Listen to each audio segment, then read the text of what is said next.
Welcome back to the Expositor 99, your home for line-by-line Bible teaching, scriptural reviews of challenging topics facing our world today, and book reviews. Today, we are back with another book review.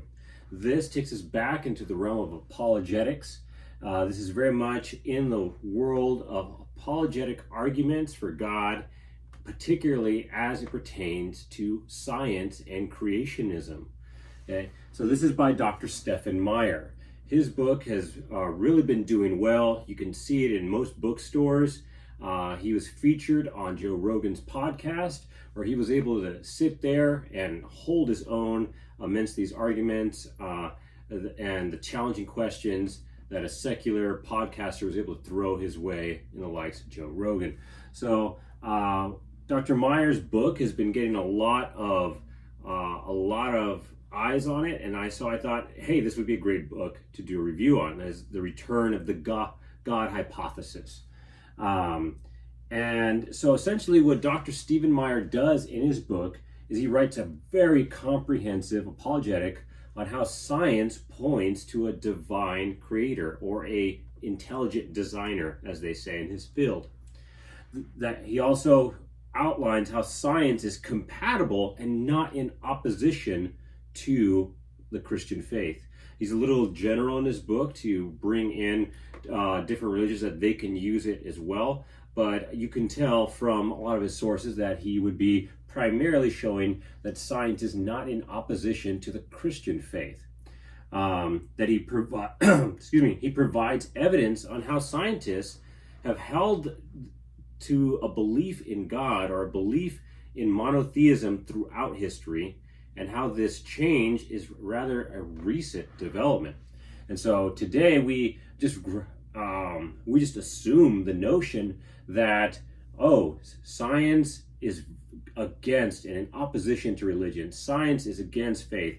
If I am choosing to be a believer, if I'm choosing to be a man of faith, then I'm choosing to be against science. If I'm choosing to be pro-science and have a career in science or pursue study in science, then I am abandoning faith in a God, in a creator, in religion.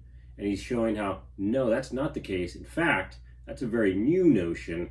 And throughout history, most scientists, in fact, or even the most influential ones, were in fact believers. So Dr. Meyers shows how monotheism was not only prominent within early scientific historical figures, but also that many scientists, including the biggest names, that this was foundational, that faith was foundational to the springboarding of the sciences. So let me pull up a quote here from page 25. Okay, let me see. I'll just read the whole paragraph. Okay. He starts off, the Judeo-Christian origins of modern science is grounded in the belief that the natural order is the product of a single intelligence from which our own intelligence descends. Philosopher Holmes Rolson III puts the point this way: it was monotheism that launched the coming of physical science, for it premised an intelligible world, sacred but disenchanted. A world with a blueprint, which was therefore open to the searches of the scientists. The great pioneers in physics, Newton, Galileo, Kepler, Copernicus, devoutly believed themselves and called to find evidences of God in the physical world, end quote. The astronomer Johannes Kepler, 1571 and 1630, for example, exclaimed that God wanted us to recognize natural laws, and that God made this possible by creating us after his own image so that we could share in his own thoughts. Thus, the assumption that a rational mind with a will had created the universe gave rise to two ideas: contingency and intelligibility, which in turn provide a powerful impetus to study nature with confidence that such study would yield understanding. So as you can tell, this is a very intellectual book. This is a very high level book. But what you're going to see here is very, very worthwhile knowledge. And if you are a science buff, you could see how you're interacting with someone that can hang with any challenge, with any advanced scientific thinker, because this is Dr. Stephen Meyer. He goes on to really highlight Isaac Newton's faith. So there are a lot of big names in science. Isaac Newton is a pioneer. No one would deny that. So let me go to this quote from page 140 in the book to show what he's highlighting here in Isaac Newton's faith. Let me see if I can turn this quote sideways here. Newton not only formulated the theory of universal gravitation as an explicit expression of his theology of nature, but he also discovered the three laws of motion, invented the calculus, constructed the first reflecting telescope, developed the generalized binomial theorem, inferred the oblate shape of the sphere of the sky, and conducted the most detailed scientific study of light undertaken to that point in the history of science. For Newton, nature not only provided evidential support for belief in God, but his God hypothesis functioned as a hugely productive science starter. There is no reason to think that the updating that hypothesis will threaten scientific advance today. On the contrary, there is good reason to expect that it will inspire deeper interest in discovering more about the intricacy, order, and design of the universe, just as it did for Newton himself. End quote.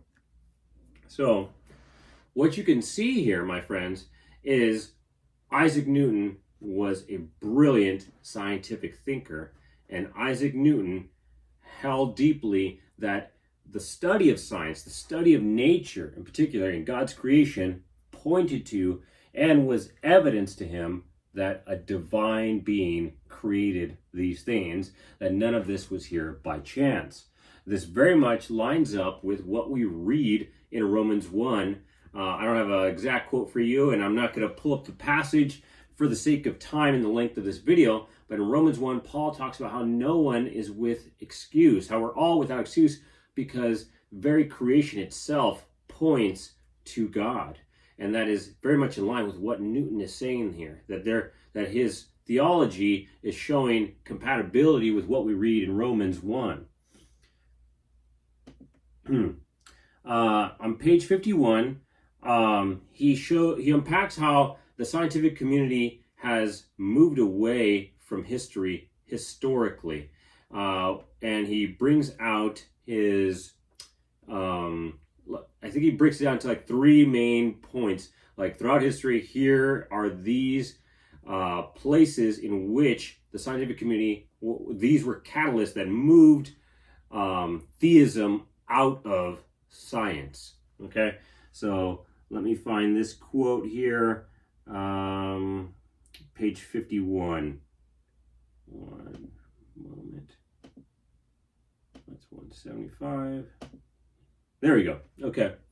So this is near the start of the book because much of that served as introduction. Then he gives these 3 points. Okay.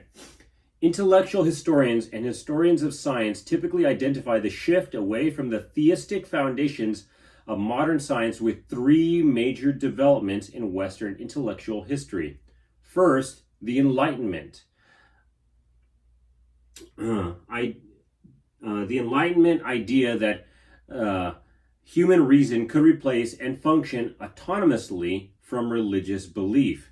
Second, the increasing skepticism about the existence of God, or at least about the soundness of arguments for God's existence, among many Enlightenment philosophers. And third, the rise of scientific materialism, and with it both new forms of scientific practice and a worldview allegedly based on science that affirms matter and energy rather than God as the fundamental reality from which everything else comes. End quote.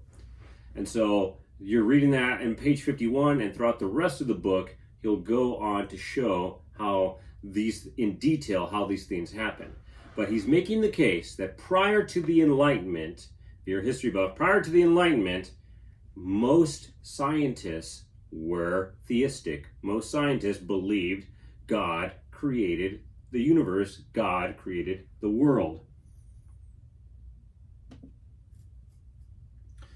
Now, the fine-tuning argument, I don't have a definition on hand right here, but basically, study of the universe shows that it was fine-tuned. You can't use the word in the definition, but that study of the universe shows that it is put together in a certain way that if one thing were off, if this wasn't exact here, that it would not sustain life. And so it shows evidence of someone fine-tuning it to sustain life and to sustain stars and planets and so forth.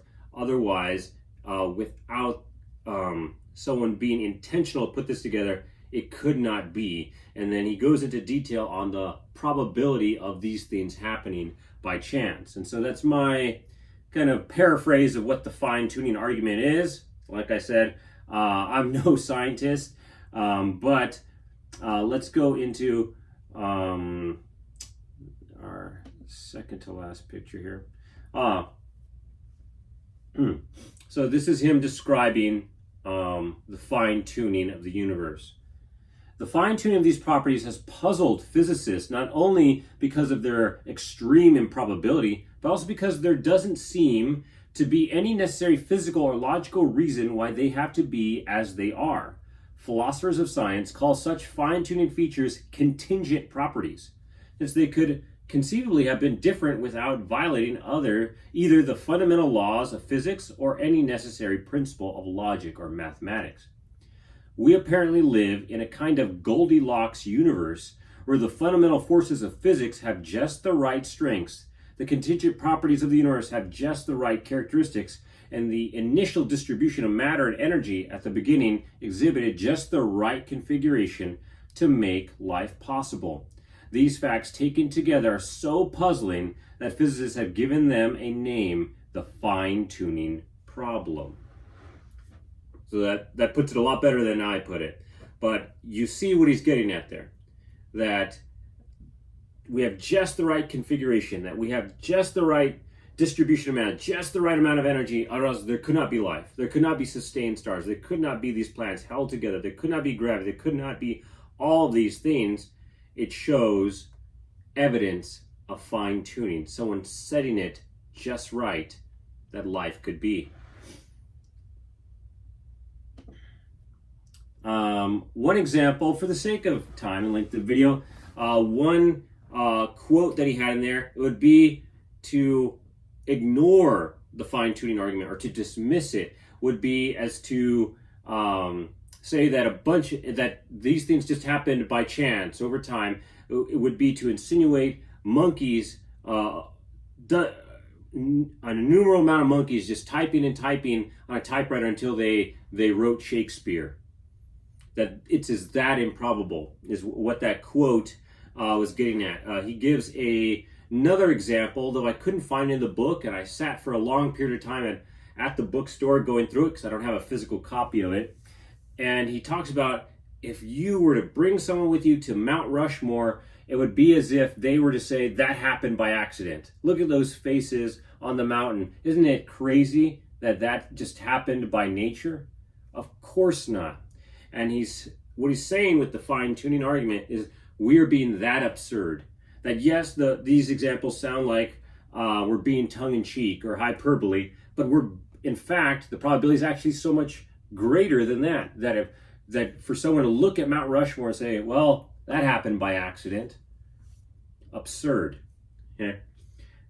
But that is not his only example. He spends a considerable amount of time talking about DNA and how DNA and essentially what he calls the signature inside of DNA shows evidence of a creator putting together, I think he described it like as if DNA is as intricate as a computerized program or a computerized software put into each person's cell.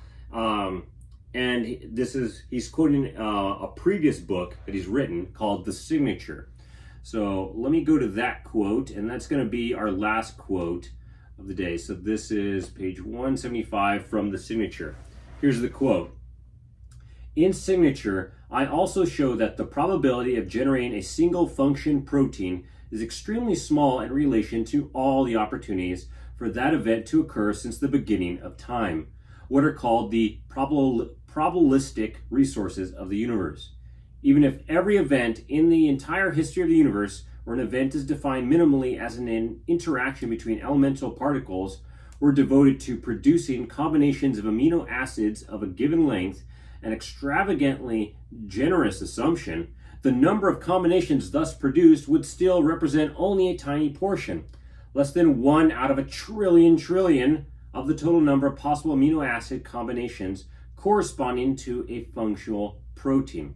Any functional protein of that given length, in short, is extremely implausible to think that even a single protein would have arisen by chance on the early Earth, even taking into account the probabilistic resources of the entire universe over its 13.8 billion year history.